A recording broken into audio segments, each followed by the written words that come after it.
রোহিঙ্গা প্রত্যাবাসনে আরও জোরালো বৈশ্বিক পদক্ষেপের আহ্বান বাংলাদেশের। ভিয়েতনামের উপপররাষ্ট্রমন্ত্রীর সাথে শামা ওবায়দের বৈঠক। বঙ্গোপসাগরে সাবমেরিন মোতায়েনের পরিকল্পনা পাকিস্তানের, দাবি ভারতীয় গণমাধ্যমের।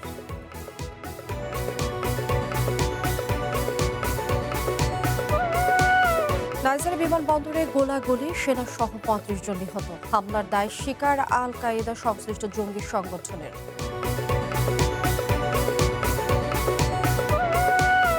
এবং টেটা যুদ্ধের রক্তাক্ত ব্রাহ্মণবাড়িয়া, চলতি বছরে শতাধিক সংঘর্ষে নিহত ৩৯, নিরুপায় পুলিশ, সুশিক্ষা ও মূল্যবোধ প্রসারের তাগিদ।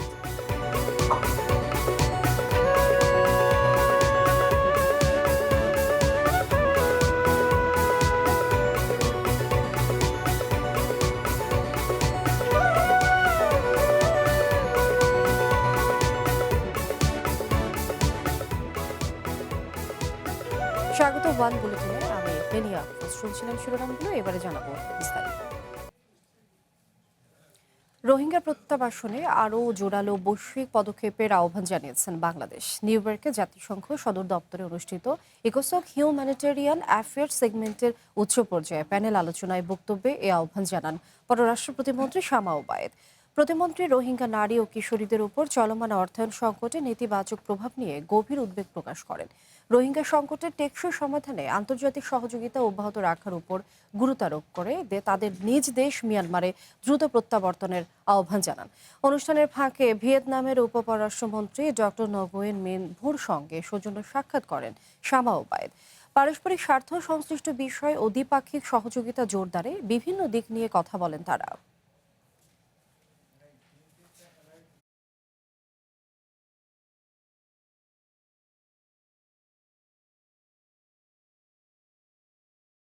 which Bangladesh continues to shoulder as a severe and protracted burden. We hope from primary to high school indicates a significant step forward. Despite significant constraints, this grim reality highlights the need for equitable burden sharing, sustained establishing Women's Affairs Division reflecting and early recognition of women also highlight the Rohingya crisis, which Bangladesh continues to shoulder as a severe and protracted burden. We hope from primary to high school indicates a significant step forward. বঙ্গোপসাগরে আবারও submarine মোতায়েনের পরিকল্পনা করছে পাকিস্তান। ভারতের একাধিক সংবাদ মাধ্যমের প্রতিবেদন অনুযায়ী পাকিস্তান নৌবাহিনী নতুন হাঙ্গর শ্রেণীর সাবমেরিন বঙ্গোপসাগরে সক্রিয় উপস্থিতি বজায় রাখার সক্ষমতা অর্জন করেছে। সম্প্রতি চায়না থেকে পাকিস্তানের করাচি বন্দরে এসে পৌঁছেছে নতুন হাঙ্গর শ্রেণীর প্রথম সাবমেরিন। কলম্বো ভিত্তিক সংবাদ মাধ্যম দ্য মর্নিং এ নিয়ে প্রতিবেদন প্রকাশ করেছে। এতে বলা হয়, এই সাবমেরিনের মাধ্যমে ১৯৭১ সালের পর এবারই প্রথম বঙ্গোপসাগরে নিজেদের উপস্থিতি বাড়াতে চায় পাকিস্তান।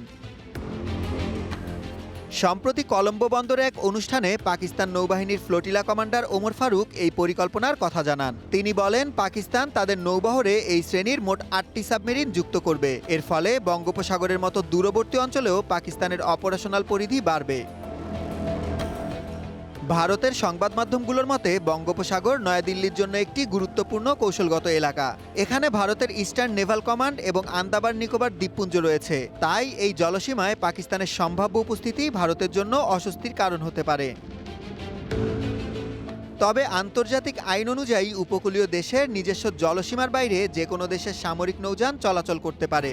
আইনি এই স্বাধীনতার পাশাপাশি কৌশলগত দিক থেকেও পাকিস্তানের এই সাবমেরিনগুলো বেশ আধুনিক। এতে রয়েছে এআইপি প্রযুক্তি, যার কারণে এগুলো দীর্ঘ সময় পানির নিচে লুকিয়ে থাকতে পারে।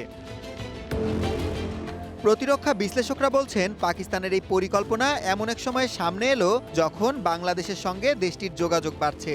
২০২৪ সালে শেখ হাসিনা সরকারের পতনের পর ঢাকা ও করাচির মধ্যে সরাসরি সমুদ্র বাণিজ্য শুরু হয়। বিমান বাংলাদেশ এয়ারলাইন্সের সরাসরি ফ্লাইটও চালু হয়েছে। একই সাথে মংলা পোর্টে পাকিস্তানি জাহাজের জন্য বিশেষ সুবিধা দেওয়া হয়েছে।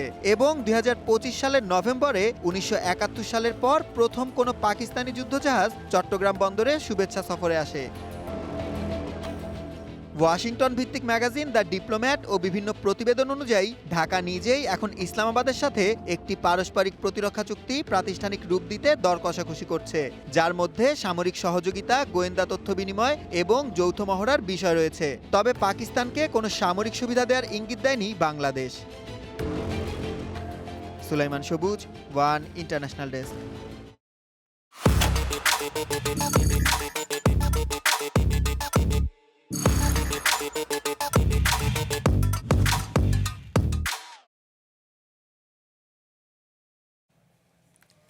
নাইজারের রাজধানী নিয়ামের আন্তর্জাতিক বিমানবন্দরে সশস্ত্র হামলায় অন্তত ৩৫ জন নিহত হয়েছে। দেশটির প্রতিরক্ষা মন্ত্রণালয় জানিয়েছে, নিহতদের মধ্যে ২২ জন হামলাকারী, ১১ জন সেনা সদস্য এবং ২ জন বেসামরিক নাগরিক। হামলার দায় স্বীকার করেছে আল কায়েদার সঙ্গে যুক্ত একটি সশস্ত্র গোষ্ঠী। পশ্চিম আফ্রিকার দেশ নাইজারের রাজধানী নিয়ামের ডিওরি হামানি আন্তর্জাতিক বিমানবন্দরে সশস্ত্র হামলা হয়েছে। এতে অন্তত ৩৫ জন নিহত হয়। এর মধ্যে ১১ সেনা সদস্য ও ২ বেসামরিক নাগরিক এবং ২২ হামলাকারী রয়েছে। স্থানীয় বাসিন্দাদের বরাতে বিবিসি জানায়, বৃহস্পতিবার ফজরের নামাজ শেষে হঠাৎ বিস্ফোরণ ও গুলির শব্দ শোনা যায়। বিমানবন্দরটি দেশটির সবচেয়ে বড় আন্তর্জাতিক বিমানবন্দর এবং এর ভেতরে একটি সামরিক ঘাঁটিও রয়েছে। দেশটিতে ৫ মাসের কম সময়ে এটি দ্বিতীয় সশস্ত্র হামলা। এরই মধ্যে হামলার দায় স্বীকার করেছে আল কায়েদা সংশ্লিষ্ট জঙ্গি সংগঠন জামাত নুসরাত আল ইসলাম ওয়াল মুসলিম। সংগঠনটি এক বিবৃতিতে হামলার দায় স্বীকার করে। দীর্ঘ ১ দশকেরও বেশি সময় ধরে সশস্ত্র বিদ্রোহের বিরুদ্ধে লড়াই করছে নাইজার। এর আগে চলতি বছরের জানুয়ারিতে একই বিমানবন্দরে হামলার ঘটনা ঘটে। সে সময় দায় স্বীকার করেছিল ইসলামিক স্টেট সংশ্লিষ্ট একটি গোষ্ঠী। নিরাপত্তা বাহিনী জানায়, সকাল নাগাদ পরিস্থিতি নিয়ন্ত্রণে আসে। ইসরাত মুক্তি, ওয়ান ইন্টারন্যাশনাল ডেস্ক। দেশের ১৩ জেলায় ঝোড়ো হাওয়া সহ বৃষ্টি বা বজ্রবৃষ্টি হতে পারে বলে জানিয়েছে আবহাওয়া অধিদপ্তর। এসব এলাকার নদী বন্দরগুলোকে ১ নম্বর সতর্কতার সংকেত দেখাতে বলা হয়েছে। শুক্রবার দুপুর পর্যন্ত দেশের অভ্যন্তরীণ নদী বন্দরগুলোর জন্য দেয়া আবহাওয়ার পূর্বাভাসে তথ্য জানানো হয়। এতে বলা হয়, রংপুর, দিনাজপুর, রাজশাহী, পাবনা, বগুড়া, টাঙ্গাইল, ময়মনসিংহ, খুলনা, কুমিল্লা, নোয়াখালী, চট্টগ্রাম, কক্সবাজার ও সিলেট অঞ্চলের উপর দিয়ে অস্থায়ীভাবে দমকা বা ঝোড়ো হাওয়া সহ বৃষ্টি অথবা বজ্রবৃষ্টি হতে পারে। ঢাকা ও পার্শ্ববর্তী এলাকায় আকাশ আংশিক মেঘলা থাকতে পারে। বৃষ্টির সম্ভাবনাও রয়েছে।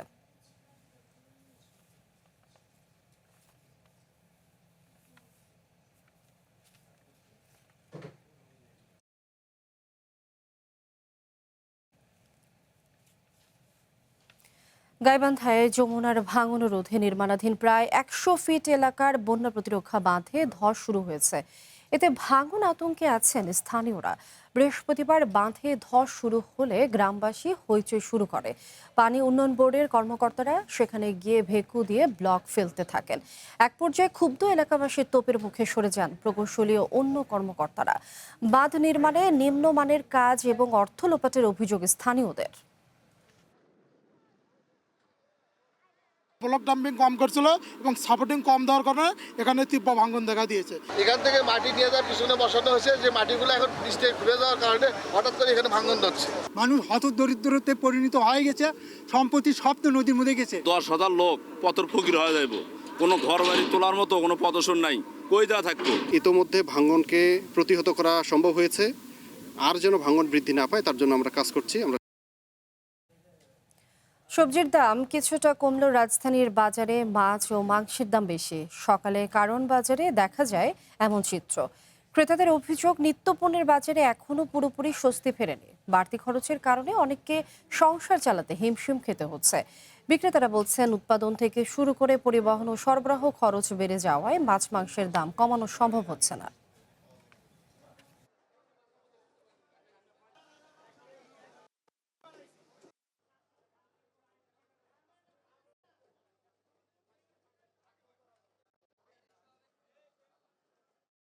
আগে তো মাছ বেশি ছিল না, পরিমাণে কম মাছ, দাম একটু বেশি মাছ।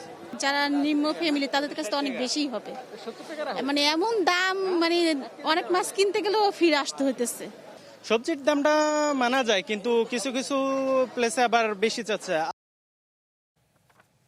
বাজার পরিস্থিতির খবরাখবর জানবো। রাজশাহী থেকে এই মুহূর্তে যুক্ত হচ্ছেন সহকর্মী আহসান হাবিব অপু। অপু, আজকে ছুটির দিনের বাজার পরিস্থিতি একটু জানতে চাই, কি অবস্থা দেখছেন আজকে? রাজশাহীর বাজার পরিস্থিতি আমরা ক্রেতা বিক্রেতাদের সাথে কথা বলে যেটি জানছি অনেকটাই স্বস্তিদায়ক বলছেন যারা সাধারণ ক্রেতা এখানে এসেছেন। বিশেষ করে গত ঈদের আগে, কুরবানি ঈদের আগে বাজারের যে অবস্থা ছিল, চড়া মুহূর্ত ছিল, চড়া অবস্থা, প্রায় প্রত্যেকটি পণ্যের দাম যেটি ছিল আস্তে আস্তে সেটি কমে এসেছে এবং সবজি এগুলো বাজারে সবচেয়ে চাহিদায় যেসব সবজি সেগুলোর দাম আমরা অনেকটাই সহনীয় করছে সাধারণ মানুষ। ক্রেতারা যেটি বলছেন যে তারা মোটামুটি কম দামে সেগুলো পাচ্ছে, যেটি গত কয়েকদিন আগেও বেশ চড়া ছিল এখন। এবং আরেকটি জিনিস হচ্ছে এই রাজ্যের বাজারে এখন আমরা দেখছি বেশ কিছু সবজির বেশ তরতাজা সবজি আমরা এখানে দেখতে পাচ্ছি। করলা, পটল, ঝিঙ্গা, ঢেঁড়স এইসব কিন্তু বেশ আমদানিও হয়েছে এবং সেগুলোর দাম যেটি সাধারণ মানুষ বলছেন যে অনেকটাই কম আছে। এখানে কাঁচামরিচ নিয়ে মাঝে মধ্যেই উত্তপ্ত অবস্থা হয়, কাঁচামরিচের দামটাও এখন মোটামুটি আমরা ভালোই দেখতে পাচ্ছি। মানে সাধারণ মানুষ বলছেন যে তারা অন্যান্য সময়ের মতো চড়া পরিস্থিতি নেই। আমরা একটু কয়েকজন ক্রেতা বিক্রেতার সাথে একটু কথা বলে পরিস্থিতিতে জানানোর চেষ্টা করবো। আমরা একটু আপনার সাথে কথা বলতে চাই। বাজারে সবজি বাজারের চিত্রটা আমাদেরকে একটু বলবেন? হ্যাঁ, 5 টাকা পাবি। আমরা যেটি দেখতে পাচ্ছি একটু আমরা একজন ক্রেতার সাথে কথা বলবো, একজন বিক্রেতার সাথে কথা বলবো। এমনি সাধারণভাবে আপনারা যেসব সবজি দেখছেন সেগুলোর দামগুলো সম্পর্কে কেমন আপনি আছে মোটামুটি। নতুন সবজি বাড়াইলে নতুন সবজির দাম তো হবেই, এটাই। আর এমনি সবজি যেগুলো ঢেঁড়স, পটল এগুলো আছে মোটামুটি। ঈদের আগে যে একটা চড়া দাম ছিল সবকিছু, পেঁয়াজের দাম বা অন্যান্য, সেগুলো কি খানিকটা কিছুটা ঠান্ডা হয়েছে। এই আপনার সাধারণ ক্রেতা হিসেবে কি স্বস্তি পাচ্ছেন? স্বস্তি আর কি, সাধারণ ক্রেতার তো কামাই থাকতে হবে নাকি। এমনি বাজারের দামটা সম্পর্কে আপনাদের দামটা হালকা একটু। জি, ঠিক আছে, ধন্যবাদ। আর নতুন জিনিস আসলে তো দাম বাড়বেই। সেটাই। আমরা আরেকজন আমরা যদি এইখানকার আরেকটু চিত্র দেখিয়ে আমরা শেষ করে।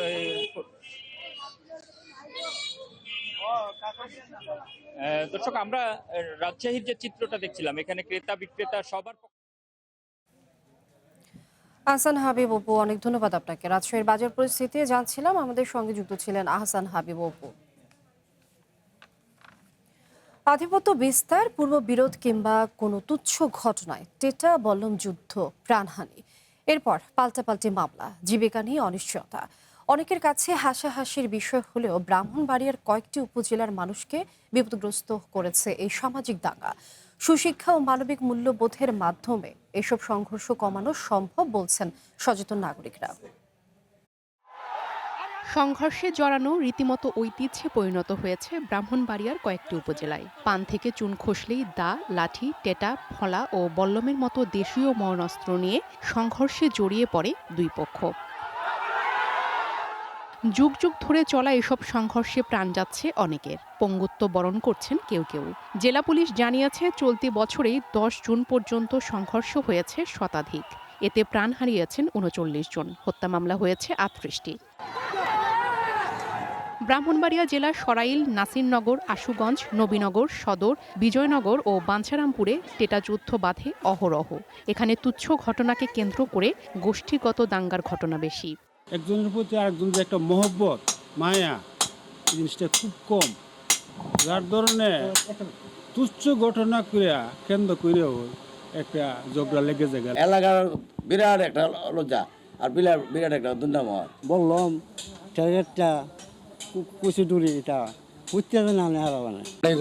আমরা থানা থেকে সোয়াল থানা থেকে নিষেধ। সুশিক্ষা ও মানবিক মূল্যবোধের মাধ্যমে এসব সংঘর্ষ কমানো সম্ভব বলছে সচেতন নাগরিকরা।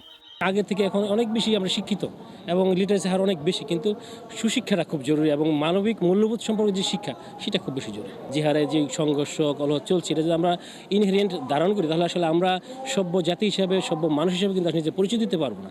এসব সংঘর্ষের ঘটনায় অনেক সময় নিরপরাধ মানুষও আসামি হয়ে যাচ্ছে, অনেকে হয়রানিও হচ্ছে, যার নেতিবাচক প্রভাব পড়ছে সমাজে, বলছেন পুলিশ সুপার। গোষ্ঠীগত যে একটা আধিপত্য, এই আধিপত্যটাকে ধরে রাখার একটা কালচার এখানে রয়েছে, কিন্তু আলটিমেটলি অত্র এলাকার লোকজন কিন্তু ক্ষতিগ্রস্ত হচ্ছে। অনেকেরই হয়তো সুন্দর ভবিষ্যৎ হওয়ার সুযোগ ছিল, কিন্তু একবার ক্রিমিনাল কেসের মধ্যে চলে আসার কারণে অনেকেরই ভবিষ্যৎ নষ্ট হয়ে গেছে। সংঘর্ষ থামাতে কামারদের দেশীয় অস্ত্র তৈরিতে নিরুৎসাহিত করা, ব্যবহৃত বাঁশ বিক্রি বন্ধ ও দেশীয় অস্ত্র উদ্ধার সহ নানা উদ্যোগ নিচ্ছে পুলিশ। তবুও থামানো যাচ্ছে না ব্রাহ্মণবাড়িয়ার গ্রামীণ সংঘর্ষ, টেটাযুদ্ধ। One national desk. কিশোরগঞ্জে আশঙ্কাজনক হারে বাড়ছে চুরি ও ছিনতাই। দিনরাত নেই, চুরি হচ্ছে ব্যবসা প্রতিষ্ঠানে এবং ব্যক্তিগত সম্পদ। শহর থেকে প্রত্যন্ত গ্রাম, সব জায়গায় বিরাজ করছে চরম আতঙ্ক। সম্প্রতি সদর থানা এবং আশপাশের এলাকায় বেশ কয়েকটি চুরির ঘটনা ঘটেছে। এতে নিরাপত্তা ব্যবস্থা ও পুলিশের ভূমিকা নিয়ে উঠছে প্রশ্ন। কিশোরগঞ্জ সদর থানা এলাকার কালীবাড়ি মোড় এবং থানার আশপাশে প্রায় চুরি হচ্ছে। সম্প্রতি থানা সংলগ্ন বিভিন্ন দোকান এবং থানা এলাকায় বিদ্যুতের সরঞ্জাম চুরির ঘটনায় নিরাপত্তা নিয়ে প্রশ্ন উঠেছে। স্থানীয়দের মাঝে ছড়িয়ে পড়ছে উদ্বেগ, উৎকণ্ঠা। একের পর এক চুরির ঘটনায় আতঙ্কিত ব্যবসায়ীরাও। আর্থিক ক্ষতির পাশাপাশি নিরাপত্তাহীনতায় ভুগছেন তারা।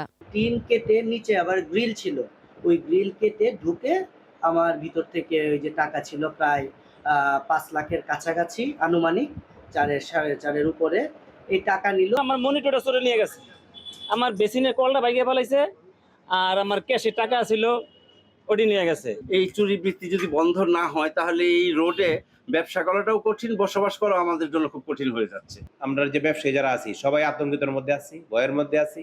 কোন সময় কার দোকানে চুরি হয়ে যা তাও আমরা বুঝতে পারতেছি না। অভিযোগ রয়েছে প্রায় প্রতি রাতেই সদর উপজেলার বিভিন্ন গ্রামে ঘরবাড়ি, দোকানপাট, মসজিদ, কৃষি যন্ত্রপাতি ও গবাদি পশু চুরির ঘটনা ঘটছে। বেড়েছে ছিনতাইকারীদের দৌরাত্ম্য। এখানে কিছু উশৃঙ্খল ছেলেপেলেরা এই ধরনের ঘটনা ঘটে, এর আগেও কয়েকবার এই ধরনের ঘটনা ঘটছে। মসজিদ থেকে ভেঙে অনেক টাকা নিয়ে গেছে, এই মসজিদের তার নিচে একটা তার নিচে। বিশেষজ্ঞরা বলছেন মাদক ও ক্রমবর্ধমান বেকারত্বের কারণে বৃদ্ধি পাচ্ছে অপরাধ প্রবণতা। পাশাপাশি পুলিশের হয়রানির আশঙ্কায় থানায় অভিযোগ দেওয়ার প্রবণতাও কমে যাচ্ছে। যাদের বাসায় চুরি হচ্ছে এরা অনেক সময় আমার 20-50 হাজার টাকা ক্ষতিগ্রস্ত হয়ে গেছে, আমি আইনের আশ্রয় নিব না, আমি পুলিশের দ্বারস্থ হব না, এটাও তারা পুলিশকে ভয় পায়। আইন শৃঙ্খলা পরিস্থিতি স্বাভাবিক রাখতে এবং চুরি ছিনতাই রোধে নিয়মিত কাজ করছে পুলিশ। জোরদার করা হয়েছে টহল কার্যক্রম। প্রতিদিনই কোনো না কোনো অপরাধীকে আমরা গ্রেপ্তারপূর্বক বিজ্ঞ আদালতে প্রেরণ করতেছি। আশা করি অচিরে আইন শৃঙ্খলা পরিস্থিতি ধীরে ধীরে উন্নতি হবে এবং জনমনের স্বস্তি ফিরে আসবে। সাধারণ মানুষের প্রশ্ন, টহল জোরদার হওয়ার পরও কেন থামছে না চুরি ছিনতাই? দ্রুত কার্যকর উদ্যোগের মাধ্যমে নিরাপদ পরিবেশ ফিরে আসবে, এমনটাই প্রত্যাশা কিশোরগঞ্জবাসীর। One national desk. ওয়ান বুলেটিনে বিরতি নিচ্ছি, ফিরে এসে আরো যা থাকছে। কক্সবাজারে জলাশয়ে 6 বছরে 213 শিশুর প্রাণহানি। অরক্ষিত পুকুর, খাল আর অসচেতনতাকে দায়ী করছেন বিশেষজ্ঞরা। কক্সবাজারে কুতুবদিয়ায় পানিতে ডুবে শিশু মৃত্যু যেন এক নীরব ট্র্যাজেডি। খেলার ছলে বাড়ির পাশের পুকুরে নেমে অকালে ঝরে যাচ্ছে কোমল প্রাণ। সরকারি হিসাবে 6 বছরে এই দ্বীপে পানিতে ডুবে প্রাণ হারিয়েছে অন্তত 213 শিশু। বিশেষজ্ঞদের মতে বাড়ির পাশের পুকুরগুলো অরক্ষিত রাখাই এর মূল কারণ। অভিভাবকদের অসচেতনতাকেও দায়ী করলেন তারা।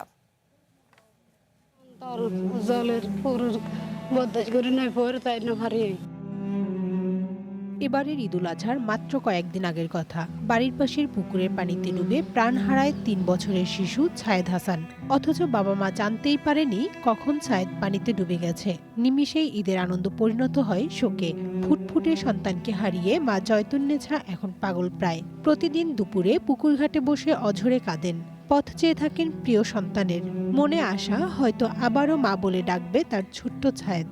কুতুবদিয়ার ঘরে ঘরে এখন এমনই কান্নার রোল। রাস্তার ওই পাশে গিয়ে হিন্দি তোয়াই এসছি, তোয়াই দাদি মানে গাড়া মানুষ জানো না, যোগ্য মানুষ আছে ছিল তো দাদিরা হয়তো আমি পরে লাইমে যাই পড়লে আমি সাদা আর বাচ্চা ভাইয়ে তুলিয়ে মেডিকেল নিয়ে গিয়ে মেডিকেল মারা।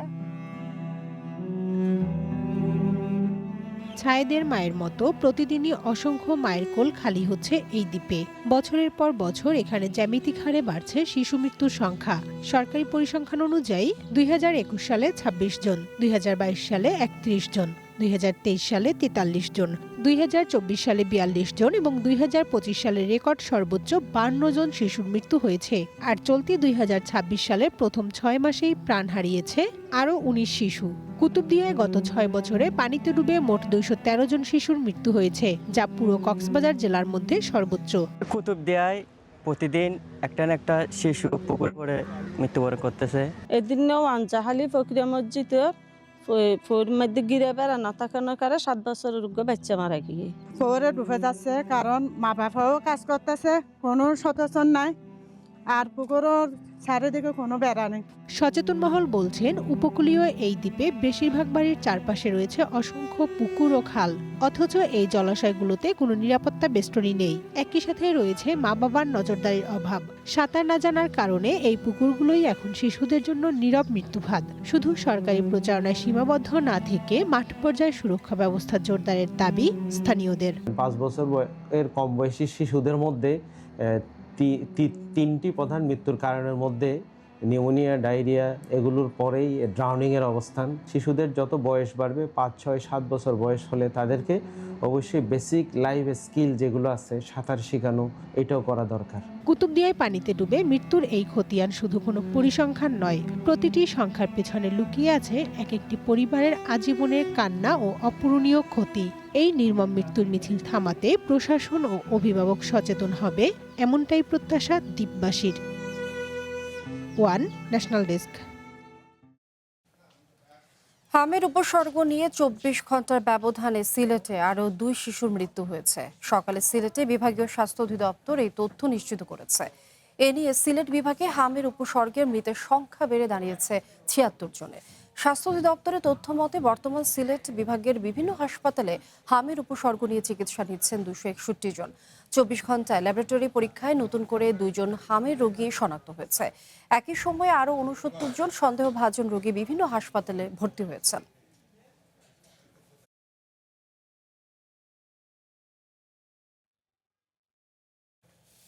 বিয়ের ফাঁদে ফেলে নারী পাচারের ঘটনা ঘটছে ঢাকার আশুলিয়ায়। চায়না নাগরিককে বিয়ে করে সে দেশে যাওয়া এক পোশাক শ্রমিকের করুণ কাহিনী উঠে এসেছে চ্যানেল ওয়ানের অনুসন্ধানে। ওই নারী জানান, তাকে শারীরিক, মানসিক ও যৌন নির্যাতন করা হচ্ছে, দেশেও আসতে দেওয়া হচ্ছে না। এভাবে নারী পাচার হওয়ার কথা স্বীকারও করেছে স্থানীয় পুলিশ।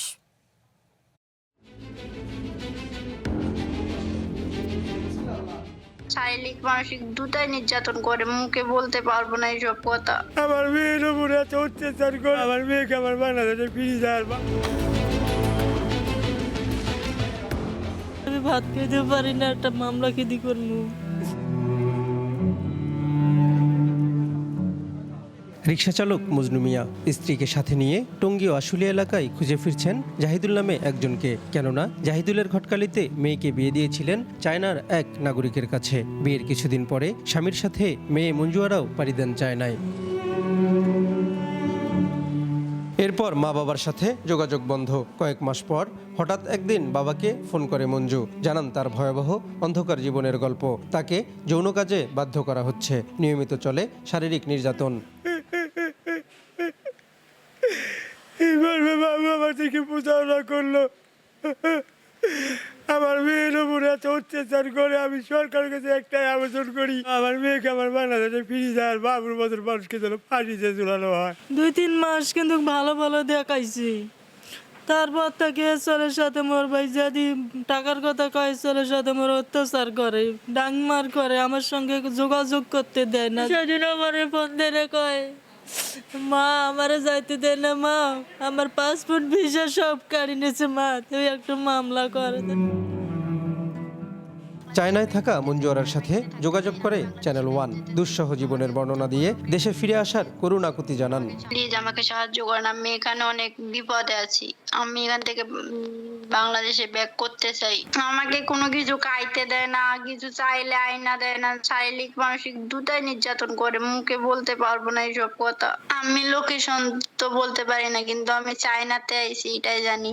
জাহিদুল ইসলামের খোঁজে নামে চ্যানেল ওয়ান, যাকে পেলে মঞ্জু আরার খোঁজ মিলতে পারে, কিন্তু চতুর জাহিদুল ধরা দেন না। অবশেষে চায়নার নাগরিকের সাথে এক তরুণীকে বিয়ে দেওয়ার সাজানো প্রস্তাবে আশুলিয়ায় হাজির জাহিদুল। পুলিশকে সাথে নিয়ে হাজির রিকশাচালক বাবা মজনু মিয়া, কিন্তু পুলিশ গ্রেপ্তার করলেও মঞ্জুকে নিয়ে কোনো তথ্য দিচ্ছেন না জাহিদুল। পাঠাই না, আমি পাসপোর্ট করে দিয়েছিলাম, সে নিজেও আসছিল। এখন মেয়ে হয়তো বা সমস্যা আছে, হয়তো বা আমি কথা বললে ব্যবস্থা করে দিই। নিজে বিয়ে দিয়েছি, কিন্তু তার মেয়েকে আমি বিয়ে দিয়েছি কিনা আমার বড় ভাই বলতে পারে। এই একটি ঘটনাই নয়, আশুলিয়ার পোশাক শ্রমিক এই নারীও বিদেশে সুখের জীবন আর নগদ টাকার লোভে বিয়ে করেছিলেন চায়নার নাগরিক ঝাংকুয়ানকে, কিন্তু বিয়ের কিছুদিন পর স্বামীর কর্মকাণ্ডে সন্দেহ হলে চায়নায় না যাওয়ার সিদ্ধান্ত নেন তিনি। বিয়ে হলে তোমাকে এরকম 3 লাখ টাকা 3.5 লাখ টাকা দিবে, হ্যাঁ, তোমার প্রত্যেক মাসে মাসে 10,000 টাকা করে খরচ দিবে। পাসপোর্ট অফিস থেকে আসার পরে আমি জানতে পারলাম যে আসলে ওরা ফেক। এই নারীর বিয়ে হয়েছিল রেহানা নামে একজনের মাধ্যমে। আশুলিয়ার নরসিংহপুরে বোনের বাড়িতে থাকতেন রেহানা, কিন্তু প্রায় 6 মাস আগে বাংলাদেশি 2 তরুণীকে চায়নার নাগরিকদের সঙ্গে বিয়ে দিয়ে তিনিও তাদের সঙ্গে সে দেশেই চলে গেছেন। প্রায় বছর হানি হয়ে গেছে বিয়ে হয়েছে, এটা আমি জানি। পরবর্তীতে আসছে বেড়াইতে, আবার মেয়ে আরো 2টা নাকি বিয়া করে লয়ে গেছে ওই দেশে চায়নাতে, এটা জানছি। রেহানার পরিবার জানায়, কয়েক বছর আগে রেহানাও একইভাবে বিয়ে করে চায়নায় গিয়েছিলেন। সেখান থেকে দেশে ফিরে জড়িয়ে পড়েন চায়নার নাগরিকদের সাথে বিয়ের ফাঁদে ফেলে মানব পাচারের খেলায়। এই চক্রের একাধিক সদস্য পরিচয় গোপন রেখে চ্যানেল ওয়ানকে জানিয়েছেন কিভাবে বিয়ের নামে বাংলাদেশি মেয়েদের চায়নায় পাচার করা হচ্ছে। একজন চায়না যদি বিয়েই করে, সে বিয়ের ভিসা করবে, করে নিয়ে চায়না নিয়ে যাবে। সে ব্যাংকক নিয়ে যাবে কেন, অন্য জায়গায় নিয়ে যাবে কেন, সে অন্য দেশে নেবে কেন? বাড়ি ধারে পুরো ওর একটা বিল্ডিং রাখা, এই চাইনিজ ব্যবসা করে।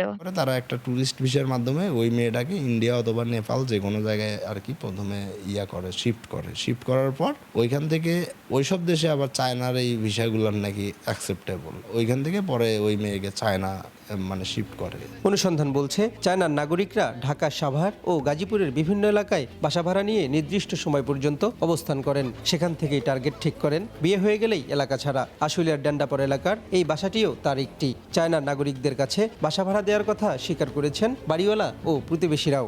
ওরা এখানে ছিল 2 মাস, কিন্তু 2 মাসে 10 দিন এখানে থাকছে নাকি তারও ঠিক নাই। ওরা ওইভাবে এখানে স্টে করতো না। জিজ্ঞাসা করলে এটাই বলে যে একসঙ্গে চাকরি করি, সম্পর্ক একটু ভালো, বাসায় এসে এই এতটুকু বলে, কিন্তু আসলে তারা ভিতরে যায় কি করে না করে যতক্ষণ পর্যন্ত প্রকাশ হয় না ততক্ষণ পর্যন্ত তার বোঝা যায় না। বিয়ের নামে নারী পাচারের বিষয়টি পুলিশও জানে, তবে অপরাধের তুলনায় ব্যবস্থা নেওয়ার হার নগণ্য। আর আইনজীবী বলছেন, বাংলাদেশ ও চায়না দুদেশেই ভুয়া বিয়ের মাধ্যমে মানব পাচারের বিরুদ্ধে যথেষ্ট আইন রয়েছে, কিন্তু প্রয়োগ নেই। একটু নিম্ন আয়ের মানুষজন, তাদেরকে সে বিভিন্নভাবে সংগ্রহ করে চায়না নাগরিকদের সাথে বিয়ের মাধ্যমে প্রতারণার একটা সৃষ্টি করে, এবং তারা বিভিন্নভাবে যৌন নির্যাতন সহ তারা এই যে মানব পাচারের যে অপরাধ, এই অপরাধের শিকার হচ্ছে। হিউম্যান ট্রাফিকিং 2012 সালের আইনের 3 এবং 6 ধারায় স্পষ্টভাবে 5 বছর থেকে যাবজ্জীবন কারাদণ্ড হওয়ার বিধান রয়েছে। Criminal law of People's Republic of চায়নার কথা বলি, সেখানে এই ধরনের ফেক ম্যারেজেস এবং ফোর্স লেবারের জন্য আমাদের 5 বছর থেকে মৃত্যুদণ্ড পর্যন্ত সাজার বিধান রয়েছে। পোশাক শ্রমিকদের কাজের জন্য পরিচিত সাভার ও গাজীপুরে বিয়ের ফাঁদে ফেলে চায়নায় পাচার করে দেওয়ার এমন ঘটনার সংখ্যা কত, তার সঠিক তথ্য নেই কারো কাছে। এখনই এ বিষয়ে সরকার কঠোর না হলে আরও অসংখ্য বাবা মাকে ঘুরতে হবে পথে পথে। Mahidul Mahid, one news, Savar. One বুলেটিনে আবারও বিরতি, ফিরে এসে আরও থাকছে। কুষ্টিয়ায় সেচ পাম্পে সংযোগ পেতে মাসের পর মাস অপেক্ষা, বাড়তি টাকা আদায়ের অভিযোগ পল্লী বিদ্যুতের বিরুদ্ধে।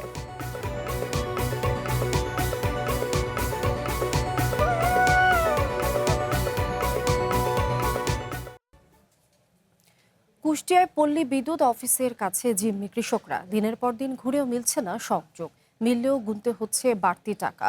বিদ্যুৎ অফিসের কর্মকর্তা কর্মচারীদের এমন অনিয়ম থেকে মুক্তি চায় কৃষকরা।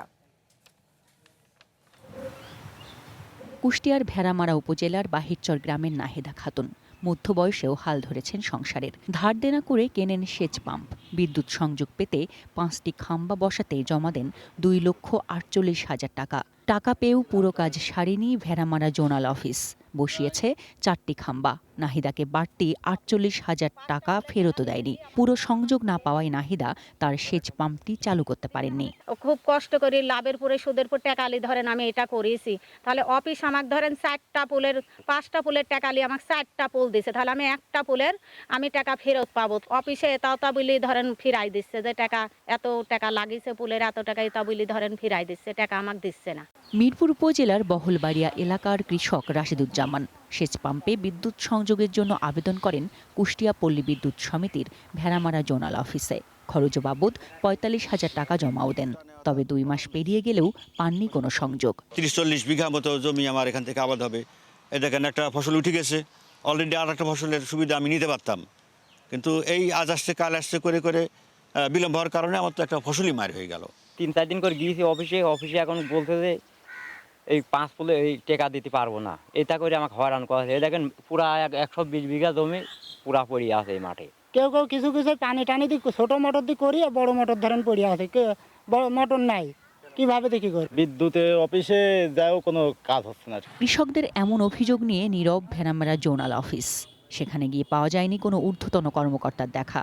অফিস সময়েও ফাঁকা চেয়ার, কোনো কর্মকর্তার রুমে আবার কর্মদিবসেও ঝুলছে তালা। এই ধরনের তথ্য তো আমার কাছে এরকম নাই, তবে পাম্প সংযোগ যেটা বলতেছেন এটা তো আমরা আগে তো একটা টাইমলি দেওয়া হতো, এখন তো আমরা সারা বছর পাম্পের সংযোগ দিচ্ছি।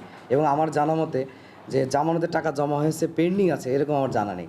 হয়তো অন্য কোনো জটিলতা থাকতে পারে, কাগজপত্র বা লাইসেন্সের বিষয়, বিএডিসি লাইসেন্স নিতে হয়। এ বিষয়ে কুষ্টিয়া জেলা পল্লী বিদ্যুৎ সমিতির জিএম দিয়েছেন দায়ী সারা উত্তর। এরকম কথা তো হওয়ার কথা না। খুঁটি যদি লাগে, বেশি লাগলে ওইটা টাকা জমা দিতে হয়, কম হলে তো এটা ফেরত পাবে। আর আমার এরকম জানা নাই যে এরকম তার 6টা লাগার জায়গায় 5টা বা 7টার জায়গায় 6টা লাগছে। না, এটা ঘোরার প্রয়োজন বিষয় না।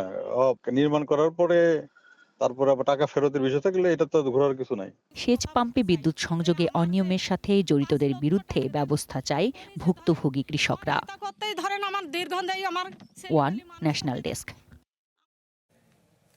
মৌলভীবাজার 250 শয্যা বিশিষ্ট জেনারেল হাসপাতালের বাথরুম ও টয়লেটগুলোর অবস্থা অত্যন্ত নাজুক।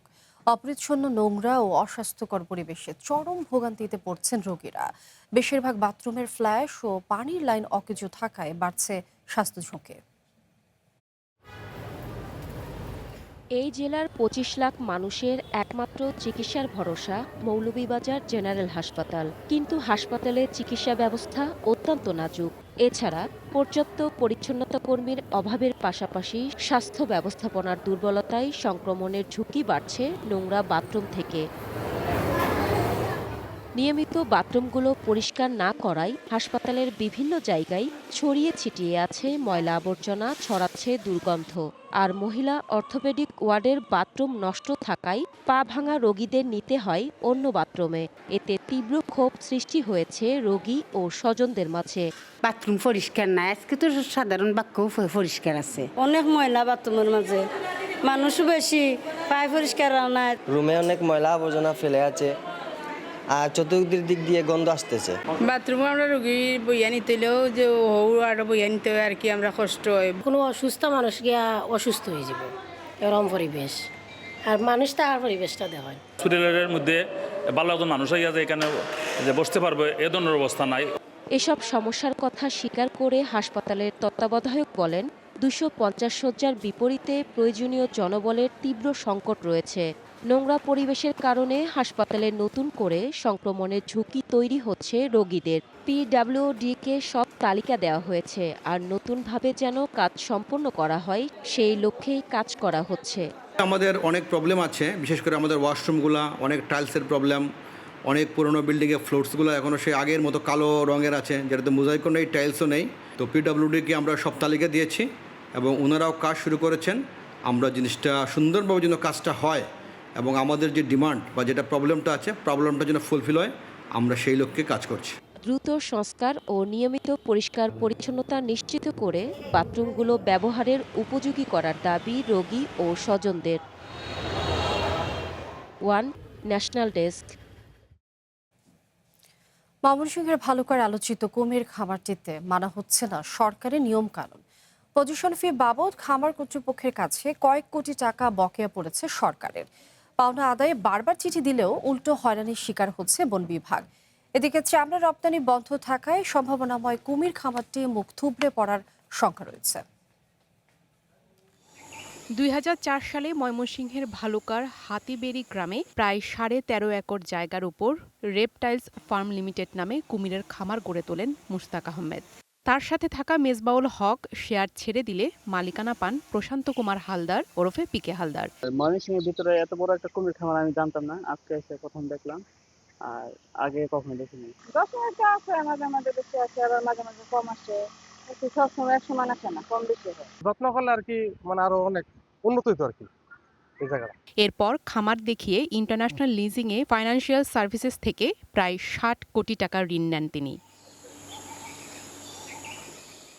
2020 সালে অর্থ কেলেঙ্কারি মামলায় সরকার পিকে হালদারের ব্যাংক অ্যাকাউন্ট জব্দ করলে হুমকিতে পড়ে খামারটি।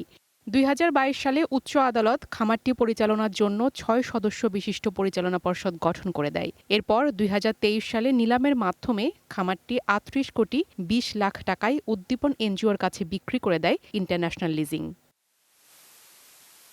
2019 সালে কুমির লালন পালন বিধিমালায় কুমির প্রতি বাৎসরিক 1000 টাকা পজিশন ফি নির্ধারণ করে সরকার। খামারটিতে প্রায় 4000 কুমির থাকলেও পরিশোধ করা হয়নি কোনো পজিশন ফি।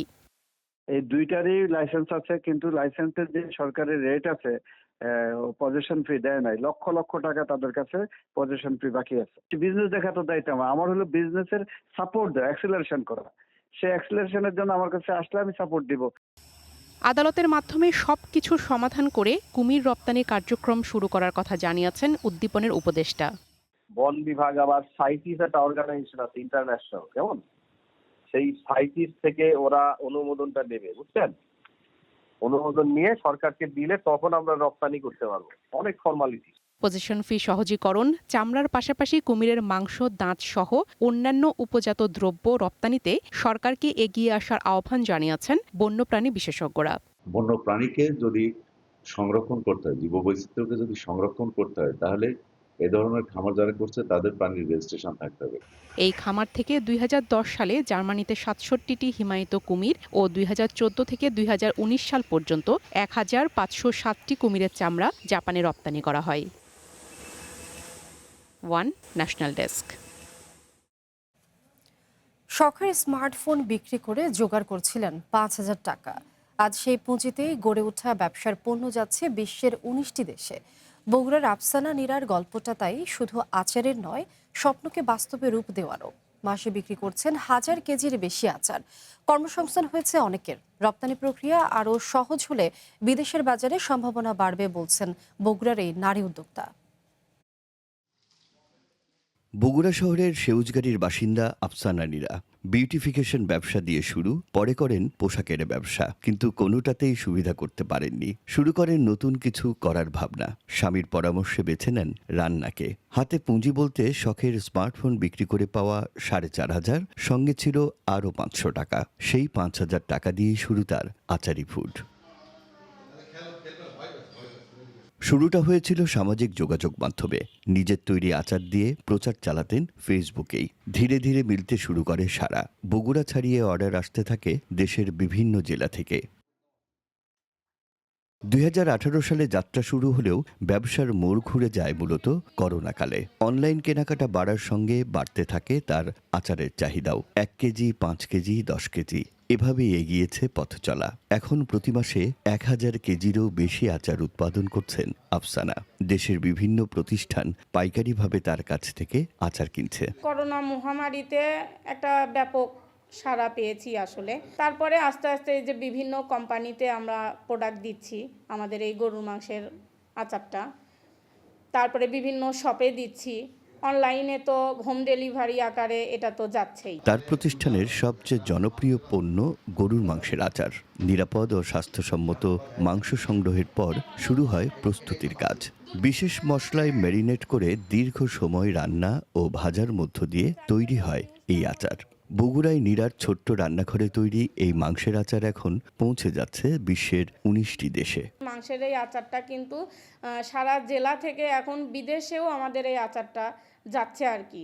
প্রায় 19টা দেশে আমাদের এই গরুর মাংসের আচারটা গিয়েছে। একসময় যে উদ্যোগটি ছিল নিজের স্বাবলম্বী হওয়ার চেষ্টা, সেটি এখন অন্যের আয়ের উৎস। তার প্রতিষ্ঠানে কাজ করছেন 15 জন নারী পুরুষ। তারা শুধু মাংসের আচারই নয়, তৈরি করেন আম, জলপাই, বড়ই, তেঁতুল, রসুন, ইলিশ, চাঁপা সহ নানা ধরনের আচারও। আমাদের এখানে অনেক ধরনের আচার তৈরি হয়, যেমন তেঁতুল বড়ই মিক্সড, বড়ইয়ের আচার, চালতা এবং আমাদের চুইগোস্তর মাংসর আচার হয়। গরুর মাংসের আচার তো ভালো লাগে, খাইতেও ভালো সুস্বাদ লাগে। পরিবার এবং আমার নিজের হাত খরচ খুব ভালোভাবে চলতেছে আর কি। প্রাণী সম্পদ কর্মকর্তারা বলছেন, নিরাপদ খাদ্য উৎপাদন নিশ্চিত করা গেলে এ ধরনের উদ্যোগ দেশের রপ্তানি খাতে রাখতে পারে আরও বড় ভূমিকা। তাদের বিভিন্নভাবে কারিগরি সহায়তায় আমরা সাথে থেকেছি এবং ভবিষ্যতে এরকম তরুণ নারী উদ্যোক্তা যারা রয়েছে, এরকম ইতিবাচক প্রত্যেকটি কর্মকাণ্ডে প্রাণী সম্পদ বিভাগ সবসময় নিবেদিতভাবে পাশে থেকে গুরুত্বপূর্ণ ভূমিকা পালন করবে। 5,000 টাকা দিয়ে শুরু, আর আজ বিশ্বের 19টি দেশের বাজারে পৌঁছানো, মাসে প্রায় 15 লাখ টাকার পণ্য বিক্রি। আফসানা নীরার এই গল্পটা বলে, সুযোগের অপেক্ষা নয়, উদ্যোগী বদলে দিতে পারে জীবন। যা কেবল একার সাফল্য নয়, গড়তে পারে আরও অনেকের ভবিষ্যৎ। Rakib Jewel, one news, Bogura. যাচ্ছে একটি বিরতিতে, ফিরে এসে আরো থাকছে। সুইজারল্যান্ডের জেনেভায় আমেরিকা ইরান চুক্তি স্বাক্ষর অনুষ্ঠান বাতিল, জানিয়েছেন পাকিস্তানের পররাষ্ট্রমন্ত্রী ইসহাক দার।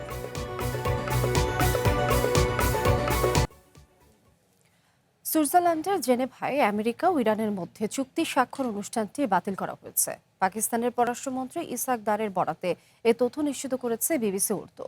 আমেরিকার ভাইস প্রেসিডেন্ট জেডি ভ্যান্স জানান, চুক্তি সয়ে এখনও সুইজারল্যান্ড যাওয়ার পরিকল্পনা রয়েছে, তবে সেটা কবে নিশ্চিত নন।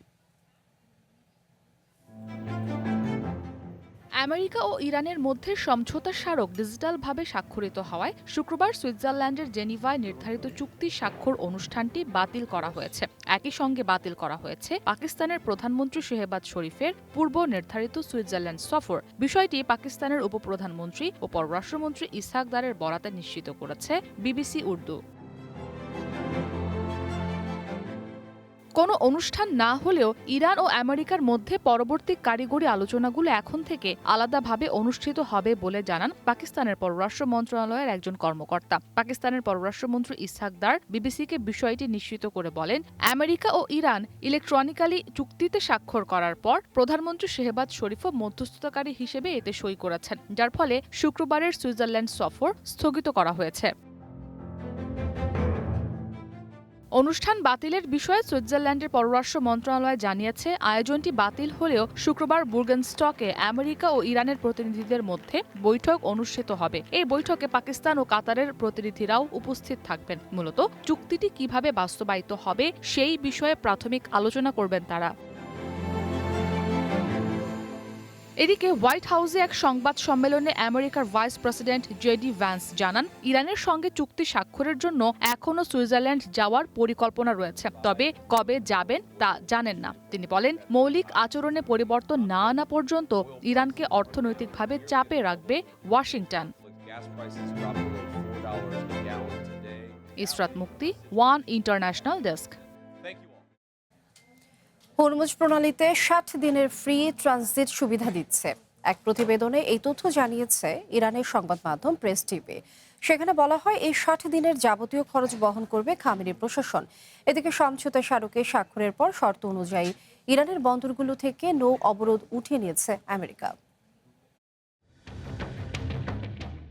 হরমুজ প্রণালী দিয়ে চলাচলকারী বাণিজ্যিক জাহাজের জন্য একটি সাময়িক ট্রানজিট কাঠামো ঘোষণা করেছে ইরান। এই নতুন ব্যবস্থার আওতায় নৌ পরিবহন পরিচালনাকারীদের পার্সিয়ান গালফ স্ট্রেইট অথরিটির কাছে যাতায়াতের জন্য আবেদন জমা দিতে হবে, তবে প্রথম 60 দিনের জন্য কোনো প্রকার ফি বা শুল্ক নেওয়া হবে না। এই সময়ের যাবতীয় খরচ বহন করবে ইরান সরকার।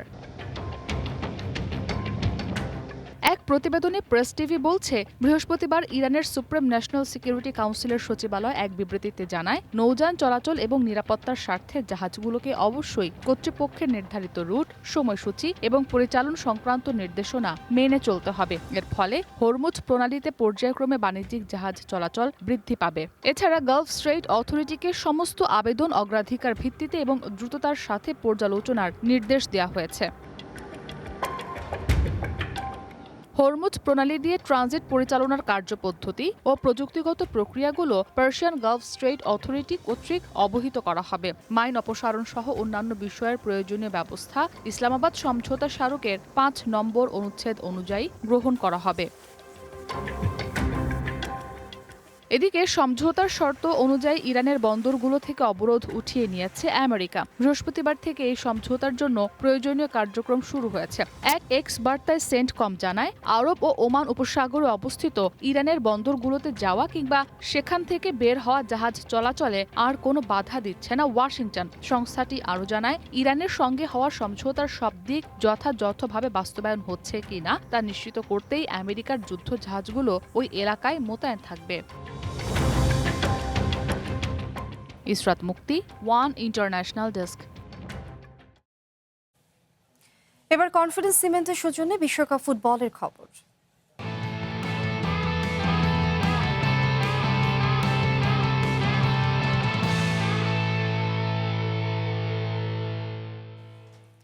জনাথন ডেভিডের হ্যাটট্রিকে কাতারকে 6-0 গোলে বিধ্বস্ত করে বিশ্বকাপ ইতিহাসে নিজেদের প্রথম জয় তুলে নিয়েছে কানাডা। শুরু থেকেই ম্যাচের নিয়ন্ত্রণে ছিল কানাডা। একের পর এক আক্রমণে দিশাহারা হয়ে পড়ে কাতারের ডিফেন্ডাররা, আর সেই আক্রমণে নেতৃত্ব দেন ইউভেন্টাস ফরওয়ার্ড জনাথন ডেভিড। তবে প্রথম গোলের দেখা পান সাইল লারিন। ম্যাচের 16 মিনিটে গোল করে দলকে এগিয়ে দেন এই ফরওয়ার্ড। এরপর 29 মিনিট এবং প্রথমার্ধের যোগ করা সময়ে জোড়া গোল করে ব্যবধান বাড়ান জনাথন ডেভিড। পুরো স্টেডিয়ামে তখন বইছিল উৎসবের জোয়ার, আর এই জোয়ারে আরও একবার ঢেউ তুললেন নাথান। ম্যাচের বয়স যখন 64 মিনিট, সেই সময় কানাডার হয়ে চতুর্থ গোল করেন নাথান, আর এই গোলে কানাডার জয় অনেকটাই নিশ্চিত হয়ে যায়।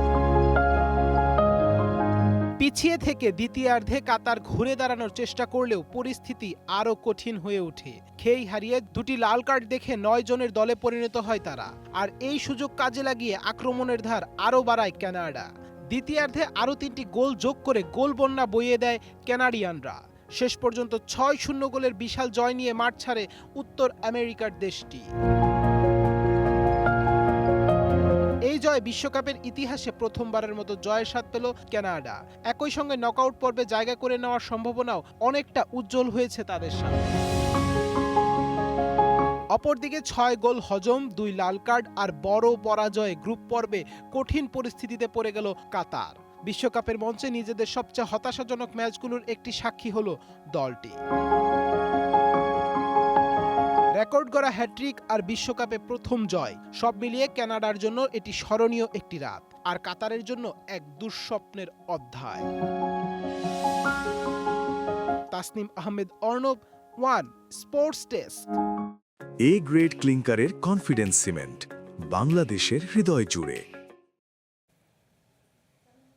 ব্রিটেনের আভিজাত্যের প্রতীক ঐতিহ্যবাহী ঘোড়দৌড় প্রতিযোগিতা রয়্যাল আসকট ফ্যাশনের জমকালো এই উৎসব এবারও প্রাণবন্ত হয়েছে নজরকাড়া বর্ণিল শোভাযাত্রায়। বিশেষ করে লেডিস ডেতে বাড়তি চমক এনেছে বাহারি টুপি আর টমেটো লাল রঙের বৈচিত্র্যময় পোশাকে। ব্রিটেনে চলছে ঐতিহ্যবাহী ঘোড়দৌড় প্রতিযোগিতা রয়্যাল অ্যাসকট। উৎসবের অন্যতম আকর্ষণ লেডিস ডের এই বিশেষ দিনে রাজকীয় শোভাযাত্রায় অংশ নেন ব্রিটিশ রাজা চার্লস ও রানী ক্যামিলা। রাজপরিবারের সদস্যদের পাশাপাশি এই আয়োজনে যোগ দেন বিনোদন জগতের তারকারাও। উপস্থিত ছিলেন জনপ্রিয় হলিউড অভিনেতা স্ট্যানলি টুচি। তবে মূল প্রতিযোগিতার পাশাপাশি সবার আগ্রহের কেন্দ্রে ছিল আমন্ত্রিত অতিথিদের বিচিত্র নকশার টুপি। ফ্যাশন প্রেমীদের কাছে লেডিস ডে মানেই যেন রঙের উৎসব, আর এবারের আয়োজনের মূল থিম ছিল ব্রাইট টমেটো রেড বা উজ্জ্বল টমেটো লাল। পুরো আসর জুড়ে নারীদের পোশাকে এই রঙের আধিপত্য ছিল চোখে পড়ার মতো। আমার মনে হয় এবারের রয়্যাল এসকর্টে সবাই পোশাকের দিক থেকে নিজেদের ছাড়িয়ে গেছেন। আজ গোল্ড কাপের দিন, তাই সবাই নিজের সেরা রূপটি নিয়ে হাজির হয়েছে। এমন প্রাণবন্ত রঙে নিজেদের সাজাতে অতিথিদের মাঝে দেখা গেছে দীর্ঘ প্রস্তুতি। উৎসবের আমেজ ফুটিয়ে তুলতে বান্ধবীদের আড্ডায় বা মেসেজিং গ্রুপেও চলেছে নানা পরিকল্পনা। মূলত ফ্যাশন দুনিয়ার সাম্প্রতিক ট্রেন্ড দেখেই এবারের এই বিশেষ রংটি বেছে নেওয়া হয়। মূলত আন্তর্জাতিক ফ্যাশন রানওয়ে আর ডিজাইনারদের তৈরি পোশাক দেখেই এবার আমরা ব্রাইট টমেটো রংটিকে বছরের সেরা রং হিসেবে বেছে নিয়েছিলাম। ফ্যাশন বিশ্লেষকরা বলছেন, গত বছরের ডট প্রিন্ট কিংবা তার আগের বছরের নীল রঙের ট্রেন্ড থাকলেও এবার ফ্যাশন দুনিয়ায় রাজত্ব করছে এই উজ্জ্বল লাল রং। কেবল খেলাধুলার মধ্যেই সীমাবদ্ধ নয়, রয়্যাল এসকর্ট যে আভিজাত্য আর সমকালীন ফ্যাশনের অন্যতম বড় মিলন মেলা, লেডিস ডে যেন তারই প্রমাণ। সুলাইমান সবুজ, one international desk. One bulletin শেষ করব, তার আগে শিরোনামগুলো জানিয়ে দিচ্ছি আরও একবার। রোহিঙ্গা প্রত্যাবাসনে আরও জোরালো বৈশ্বিক পদক্ষেপের আহ্বান বাংলাদেশের, ভিয়েতনামের উপপররাষ্ট্রমন্ত্রীর সাথে শামা ওবায়দের বৈঠক।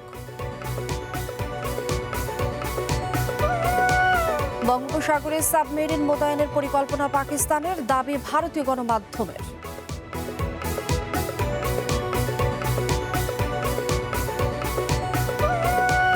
নাইজারে বিমানবন্দরে গোলাগুলি, সেনা সহ 35 জন নিহত, হামলার দায় স্বীকার আল কায়েদা সংশ্লিষ্ট জঙ্গি সংগঠনের।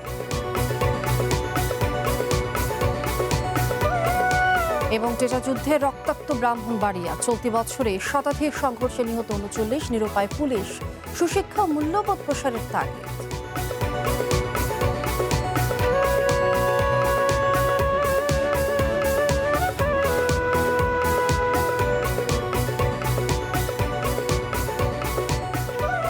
এই ছিল ওয়ান বুলেটিনে। একটু পরেই দেখবেন জেলা বুলেটিন। চ্যানেল ওয়ানের সাথে থাকুন, যুক্ত থাকুন আমাদের ফেসবুক পেজ এবং ইউটিউব চ্যানেলে।